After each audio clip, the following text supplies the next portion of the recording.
I don't think the people over at Fox News have ever met a jobs report that they haven't used to spin up a negative story about the Democrats.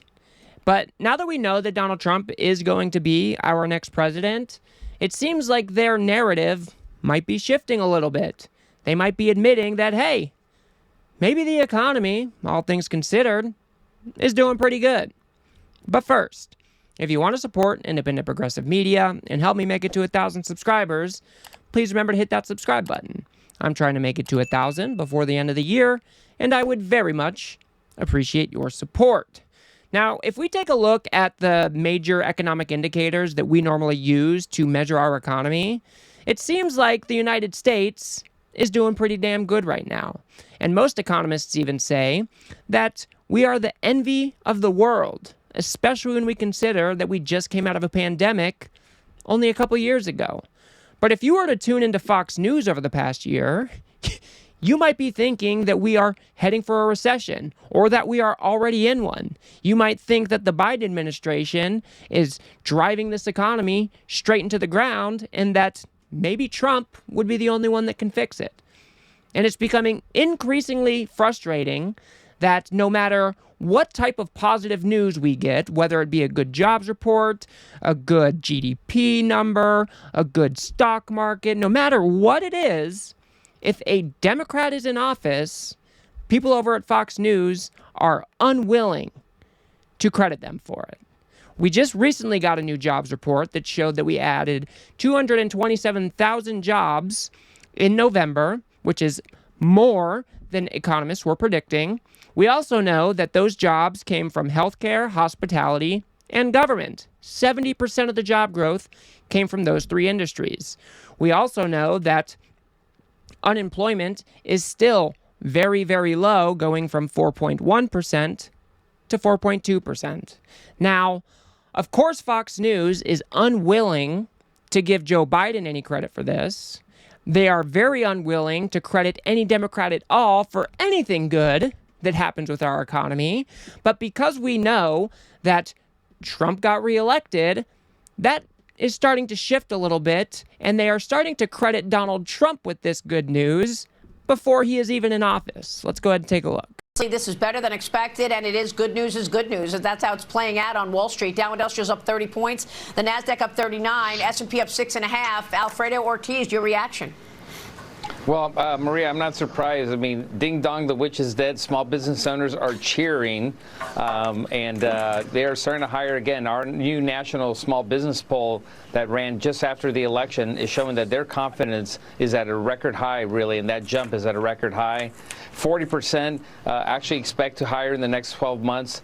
3 out of 4 of our small business owners polled actually expect to have a very profitable year next year. And so they're excited. They're excited to usher in a brand new administration that believes in lower taxes, getting rid of red tape, and coming back to domestic energy dominance, which has been a major issue, obviously, during the Biden administration on inflation. Yeah, it's going to be good to have a businessman back at the wheel, isn't it, Andy Poster? That's right.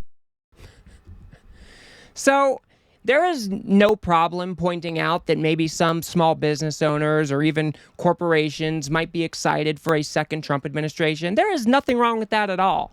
But to try to credit Donald Trump with the positive job growth that happened just last month is insane. It doesn't make any sense. Donald Trump, for one, wasn't even reelected until, November 5th? And then you think that all those changes immediately snapped into place and that people are just hiring like crazy? I mean, it doesn't even pass the sniff test. But this is what Fox News is good at. If a Democrat is in office, they don't get any credit. And if it's, even if it's a year out, like we will see a little bit later, they will try to say that, well, the market is only doing good because they anticipate that Trump is coming back into office. We've seen this play out time and time and time again, and it is just disingenuous. I mean, take a look at this jobs report from, I think it was July of 2022. It was one of the better jobs report that under the Biden administration, where they added like twice as many jobs as anybody anticipated. It was a blockbuster report. And even unemployment was down at like 3.5%. Just unheard of numbers. But listen to how Fox News wanted to cover that. We have the good news and the bad news here. First, the top line number, the headline here. This is a blockbuster report. This is much higher than anybody was expecting. The bad news, this ensures that we are going to see a Federal Reserve that stays as aggressive as ever. The bad news is that the Federal Reserve will continue raising interest rates aggressively. That's going to make our borrowing much more expensive and holding debt much more expensive. I think it's probably the more important thing is participation. The unemployment rate went to 3.5% from 3.6, but participation actually went down. It's still somewhat amazing to me that we have not gotten back up to the same level of participation. So, as you can see there, Maria Bartiromo very briefly mentioned that, yes, this was a blockbuster report, but then immediately turns to a different narrative to make it look like things are bad, even though, by all measures, it was a great jobs report and unemployment was historically low. But Fox News has to pick out and cherry pick all these little data points to spin up this negative narrative because Biden is in office. They are unwilling to credit Democrats with any wins. And it really just starts to look like they're rooting against America. I mean, take a look at Larry Kudlow trying to say that in January of this year, that, well, Biden only has this much job growth because of the pandemic.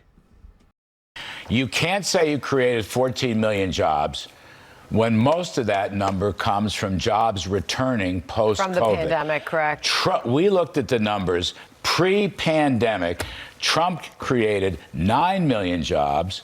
Biden has created 4 million jobs. 9 minus 4 is 5 million jobs. He didn't do near as well as Donald Trump did. But they keep selling this stuff. And you've got number crunchers throughout the country saying, scratching their head, no, no, no, why do you do this? Why do you rest your whole economic platform, a.k.a. Bidenomics, on untruths that get bottomless Pinocchios? They're having a hard time selling it to voters who are living through it. Real quick, final question on the Dow, S&P 500, U.S. stock market in all-time highs today. Second record so far in 2024. If we can pop up the Dow, what's happening here and what? I don't know. We were scratching our heads earlier. You're talking about the resiliency. I can give you my take. I think there's still great anticipation that the Fed's going to cut rates this year. I agree. I think that's exactly right. Maybe setting up for disappointment. On the other hand, Donald Trump has said several times the last few days the stock market's rallying because it's anticipating that he will return to the presidency. Oh. So even in January of this year, when you have the stock market at record highs, they're sitting around scratching their head like, why is everything so good right now? And they're just unwilling to credit Democrats for any of that. They're unwilling to give Biden any credit at all. It is just wild to me. Now, it is true that some of the job growth under Biden was because of the COVID-19 pandemic. But if you control for COVID and you take COVID out of Trump's presidency and out of Biden's presidency, Biden still kicks Trump's butt. He averages 269,000 jobs per month on average, while Trump only averaged 180,000. So it's not even close. So Larry Kudlow is just lying to you. He doesn't want you to think that Democrats can do anything good while they're in office. Nothing can go right if a Democrat is in office. So he continues to spin up these false narratives. The numbers that he mentioned there to you were a lie. And I don't know. It just feels bad. These people just feel like they're rooting against America anytime a Democrat is in office. And I find it absolutely disgusting. I mean, listen to hear Will Cain try to spin this good jobs report based on other data. Stay on the auto theme. Let's look under the hood of today's jobs report. The Biden administration wants you to think it's a good one. We see that there has been, by the way, a downward revision in jobs reports. We've gotten used to that phrase. In fact, 10 out of 11 months in 2023, the numbers were downgraded later on. In fact, that if you add it all up, that comes to 443,000 jobs that didn't really exist, that they claimed were because of Joe Biden. Today's figures were downgraded 71. The previous 2 months were downgraded 71,000 jobs. So you don't trust the first print of these numbers. Somebody is, my own opinion now, somebody's fiddling with these numbers. 10 out of. So not only are they unwilling to acknowledge that this was another good jobs report, they try to assign nefarious intent to the Biden administration, trying to say that somebody must be fiddling with these numbers to make Biden look good. And then they point to this downward revision like this is somehow an unprecedented move by the Bureau of Labor Statistics, when we know that that is not the case. Check out here in the Trump term when numbers were also revised down. But new numbers suggest that beneath the public optimism, the economy is not as strong as Mr. Trump suggests. More importantly, it may not be as strong as it ever had been touted. This week, we learned that job creation numbers reported by the Labor Department were off, like way off, by about 20%. 2 million jobs were created between April 2018 and March 2019. That's 500,000 fewer jobs than the estimates originally showed. So as you can see here, these downward revisions are pretty normal. And even the rate, about 20%, is pretty normal. It happened in the Trump administration. Then it happened in the Biden administration, because we often see these revisions once the Bureau of Labor Statistics gets more solid numbers. So it's not unprecedented. It's not unusual. But because they have to make Biden or the Democrats look bad, because they want to assign this nefarious intent of somebody fiddling with the numbers, they have to point to these statistics and then they stick on it. They continue to push this negative narrative because they do not want to give a win to any Democrat. It is quite pathetic and it's quite disingenuous. I just want to show you that under the Biden administration, things have gone pretty well. Now, I'm not saying that inflation wasn't a problem. It definitely was. I'm not saying that the economy is perfect. It definitely isn't. But Biden has done a pretty remarkable job while in office. Well, just check this out. Biden stays on track for presidential job creation record. This is pretty nuts. Okay.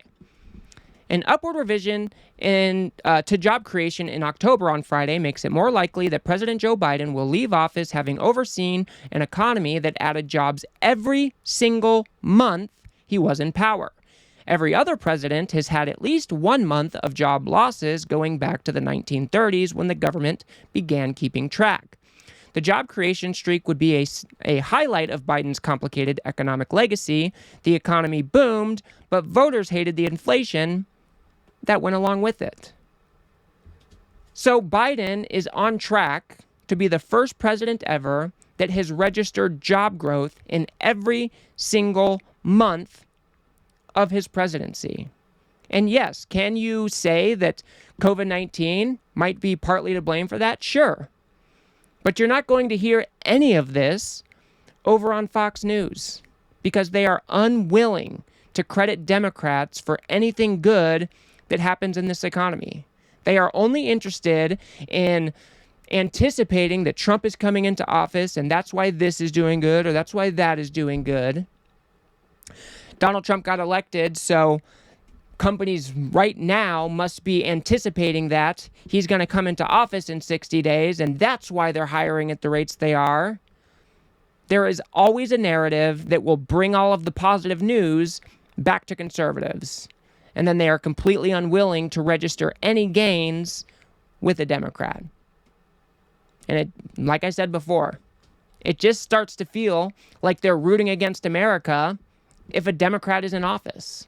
And I think it's quite pathetic. It's quite disingenuous. And we should keep an eye on it moving forward.